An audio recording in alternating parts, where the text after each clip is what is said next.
Pasalnya, segala penyakit yang mungkin menjangkit di mulut atau tenggorokan bunda dan pasangan mungkin juga akan menjangkit di area organ intim melalui air liur tersebut. Assalamualaikum warahmatullahi wabarakatuh. Halo Bunda, selamat datang di Promil Syabifa. Kabar gembira untuk para bunda semuanya, telah dibuka kelas Promil Syabifa. Alhamdulillah aku isi dalam 30 hari. Untuk info lebih lengkapnya silahkan cek link di bawah ini, dan untuk terapinya gratis. Jangan sampai ketinggalan bunda. Hari ini kita akan bahas tentang air liur sebagai pelumas. Sebenarnya aman gak sih? Nah, saat berhubungan seksual dengan pasangan tentunya ada masa di mana organ intim terasa sangat kering, sehingga membutuhkan pelumas untuk membuat sesi bercinta tetap lancar. Pelumas tersedia dalam berbagai macam jenis, ada yang berupa air, silikon, minyak, dan juga pelumas alami. Air liur ini dipercaya sebagai salah satu pelumas alami yang bisa digunakan. Namun, apakah aman menggunakan air liur sebagai pelumas? Yuk kita bahas sampai akhir. Nah, di video ini kita juga akan bahas tentang 3 kemungkinan resiko menggunakan air liur sebagai pelumas. Jadi ada beberapa masalah, terutama pada masalah kesehatan ya, yang mungkin menimpa bunda dan suami jika sering menggunakan air liur sebagai pelumas. Apa aja sih? Yuk kita bahas. Kita akan masuk ke poin pertama. Jadi poin pertama itu akan menyebabkan infeksi organ intim. Menggunakan air liur sebagai pelumas dapat menyebabkan infeksi terhadap organ intim, khususnya pada vagina bunda. Hal ini terjadi karena bakteri yang terdapat pada air liur dan bakteri yang terdapat di vagina adalah 2 bakteri yang sangat berbeda. Jadi di dalam air liur ini terdapat enzim pencernaan yang berfungsi untuk menguraikan makanan.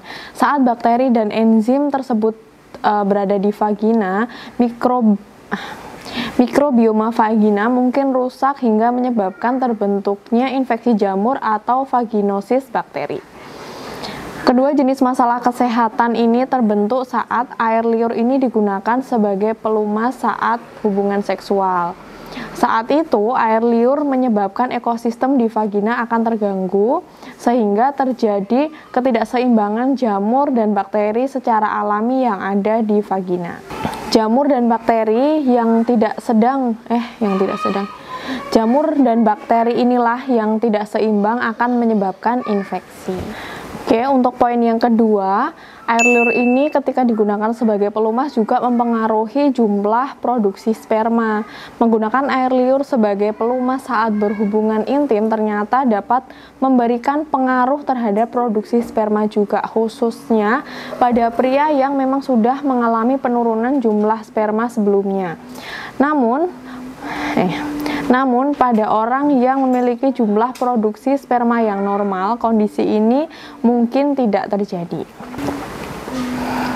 Bahkan, pelumas yang salah juga bisa menyebabkan sperma sulit mencapai ke lendir serviks dan membuahi sel telur loh. Tentu hal ini akan mempersulit proses pembuahan hingga kehamilan juga sulit terjadi. Maka dari itu, untuk mendapatkan pelumas alami, lebih baik melakukan foreplay terlebih dahulu, dan foreplay ini dilakukan lebih lama tentunya dengan pasangan sebelum melakukan penetrasi.